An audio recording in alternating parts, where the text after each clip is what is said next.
this is something that actually broke over the weekend, and I first picked up part of this over at newswars.com, and I found some other articles to kind of back it up. And this is something that's been going on. It's actually been dragging out for 2 years, maybe since 2015 even. It's been going on for quite a while. And so the article that I picked up was over at investmentwatchblog.com, and besides the article over at newswars.com, and it's where Planned Parenthood employee admits to trafficking in baby body parts.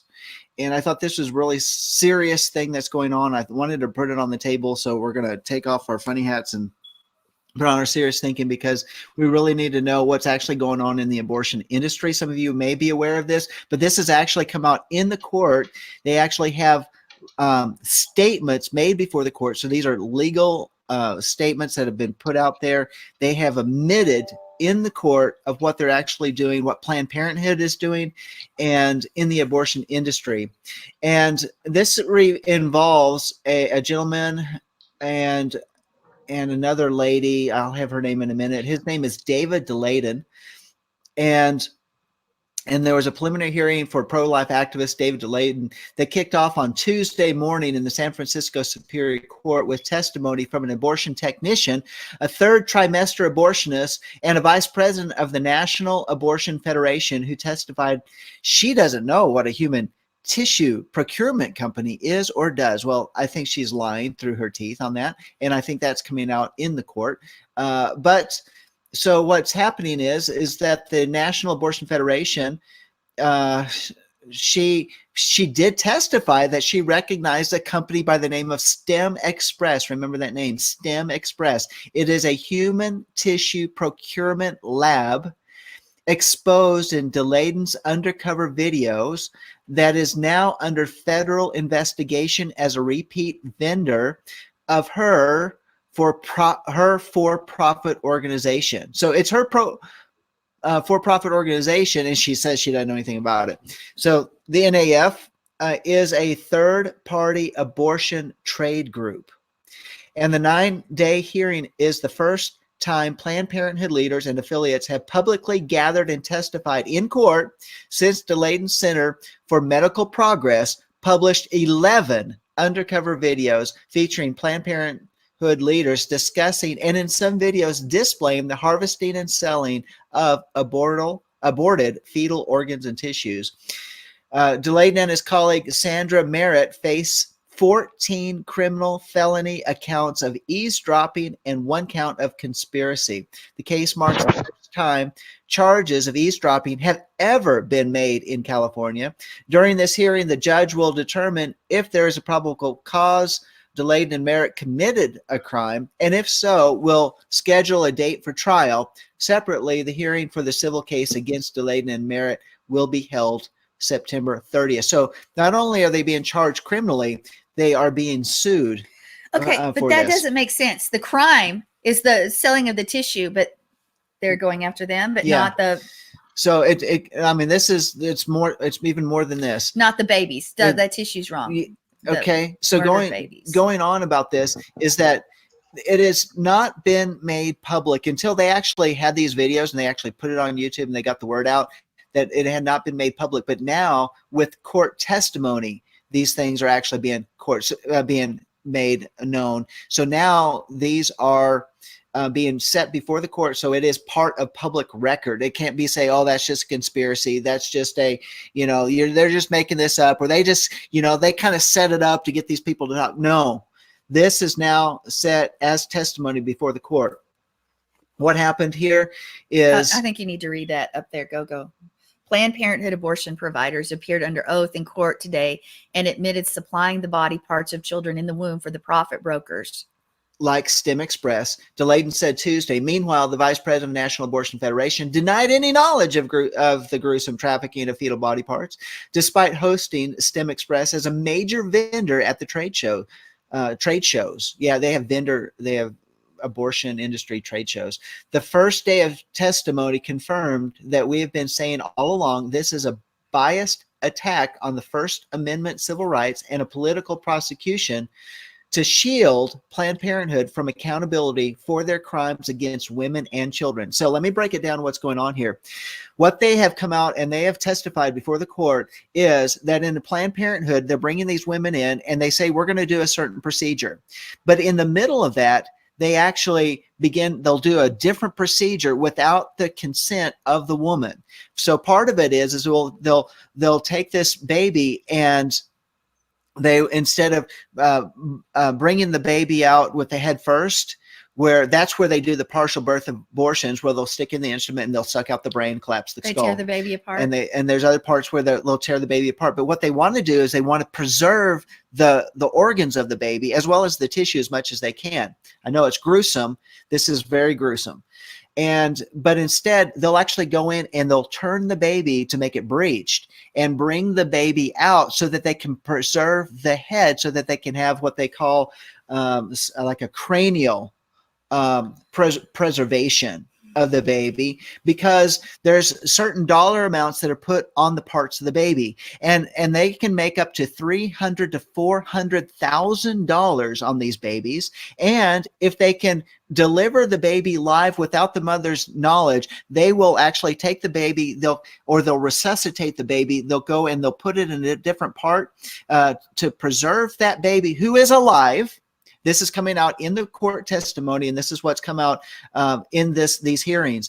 They will preserve it, and they will take those body parts and use those live organs for organ transplants, including heart transplants, that within the same facility, within the same hospital, maybe just 200 or 300 yards away, there's a baby waiting to have a heart transplant, and they're taking the aborted baby's heart and removing it, taking it across the building, and putting it into another baby. To later kill. So they're killing one baby to preserve the life of another baby, because it is just whatever they want to call that horrible baby. It is a horrible, horrible thing. This is coming out. It is in the court testimonies. So what these people are facing is that their undercover work has actually everything about it. They've been stifled. The court has told them they put a gag order on it where they couldn't talk about it. There's a whole timeline in this article about the different things that they've been facing, including RICO acts, this type of thing. There is a fund set up to help them out. But part of this is that they have been charged with a fine, where the Ninth Court of Appeals has ruled to let stand the $195,000 fine ordered by a federal judge to cover the legal fees and costs of the National Abortion Federation, to cover legal fees and costs for added security due to the video's release.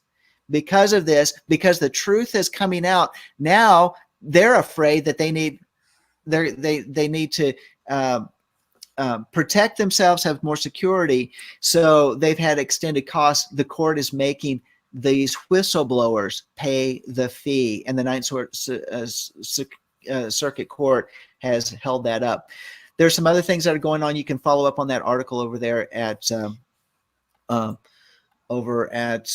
was the name of the place I got this? investmentwatchblog.com. So I wanted to put this on the table. We talk a lot about pro-life issues here, but this is something I wanted to talk about because this is horrific. And there's several more days of hearings going on. They start again today. I think what Tova said, some people would see this as life above all else, but it's obedience above all else. Transplants and stem cell, etc., is denatured tissue in someone else's body. Awful, diabolical, and people accept it. Think about this. This is one of the things they're doing with these aborted babies. They'll take the very skin cells and melt them down, use it as collagen for cosmetics, for putting into women's tissue, their face, whatever, their lips, whatever. To inject that for cosmetic purposes. They use these aborted baby tissues as well as the organs and stuff. So I want to put that on the table. This is more on the kind of the gruesome things of life going on, but we needed to talk about this so people can know what's going on, because we need to be a voice for the unborn. So do you have some other thoughts about it? Mark, what are your thoughts on that? Well, sounds like, Well, earlier we were talking about how we let the things of the world and things that are around us influence us on different things. I believe we are in a day when um, Hasatan knows that his days are short, and his big deal is to diminish our or the world's view of things being gruesome like that. And because of um, false news, and because that movies and TV shows and the media um, produce things that don't really happen, or produce documentaries of things that do happen, but they put a different spin on it. That the world basically, without the hope of God, without knowing the Word of God and having it within your soul and that be your life, without that, they have no format of life. They have no uh, way to judge these things. They have no way to see these things. So they have lessened them. They have dumbed them down. And I believe for the most part, those in the world, once again, like I just said, that do not have the ability to take the word of God and use it to understand what you just said, are just going to see it as, yeah, it's just another thing that's happening in the world. And like you say, people accept it, and it's just another thing that's going on. Where that is taking the world out of balance to the point where Hasatan and his world and his deception and off balance is becoming the norm, and God's norm is more on the bottom, and it's becoming more and more and more. And even those that do know God really don't use his words to understand the world around them. That's my take on it. All right. Yeah. Yeah. I mean, the complete devaluation of the human life. Joe, what are your thoughts? You know, we as a nation and as a world have started to worship what we've created. You know, we look at back several years back when they used to do experiments on animals for shampoos and everything, and people stood up and said this isn't right. And now we have it to where they're taking babies. And I read also in, I don't know if it's the same article, but the other day that they were also told that they were keeping these babies alive. They would abort the babies and keep them alive for so long, and then take parts from them, like harvesting different parts. Like if a vein is needed, they would just remove the vein from this baby, but the baby would still be alive, suffering through all of this. With no anesthetic or anything. Exactly, because it's a thing, but that's their thought. It's a thing. It's a baby. And yet they will sit there and cry over, and I love bald eagles, and I know bald eagles are wonderful creation of God, but they will cry over a bald eagle egg that didn't develop right. Or they will cry over like in California, they had, I think it was a frog or a bug or something, that they stopped everything and you couldn't build there because we got to protect this bug. I mean, we have become so ignorant and foolish at work, and we become to where we're worshiping the creation. And we are created in God's image, and I believe that this is to cut ourselves off of God the Father as a nation, as a world. The people are trying to cut themselves off and try to become God because they're trying to create different things, and we can get into the Crimeas and all that stuff, but we don't have time for that. But they do that. And also the main thing is, we talked about it in the Torah portion, self-centeredness. It's all about me, what I want. I don't want this kid. God blessed you with this child, even though you may have had this child conceived out of wedlock, it was a blessing. And so many people forget that children are a blessing and not a curse and not a burden. And it just saddens me. It really does. It doesn't just sadden me. It angers me that they do this. And these children are in these laboratories, because that's what it is. It's a laboratory. It's not a hospital. And they're being used as guinea pigs. And they're suffering through this. And the father can hear their cries. And we need to remember that. Yes. Yeah. Yeah. Very good. Very good. Well, that's what I wanted to put on the table today. There was one thing I did want to say that actually we can kind of put a bookend on this, in spite of the fact that, you know, this whole abortion industry is truly the nemesis to the unborn. But we had a young lady that went on was it a march? Pro-life? It was a walk, pro-life walk here in Amarillo.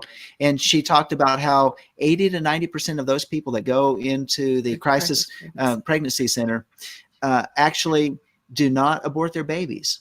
And so the fact of having these crisis pregnancy centers around is preserving life, because they actually tell these young ladies the truth, because honestly, they don't really even know. They've been so educated with the government schools and the media and all of that, that they honestly do not realize what is going on within their bodies when there's a baby in there, as well as let alone what the industry is doing to where they're going to be lying even to them, and what they're doing with those babies if they do go through with the abortion. So.